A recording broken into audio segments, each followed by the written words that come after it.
Hi, I'm Stephen from OneClick LCA. Today we'll be discussing the advanced localization settings. When you create a new project, one of the key steps you have to go through is setting up your LCA parameters.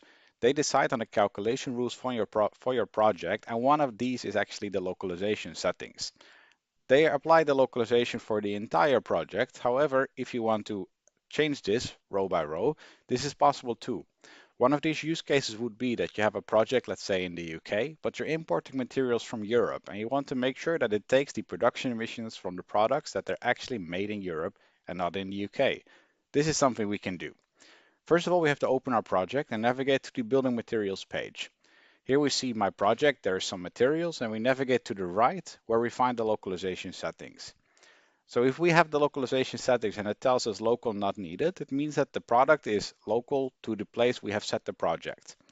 When it says a localization profile, it means the emissions are changed to this country. So my example here to the UK.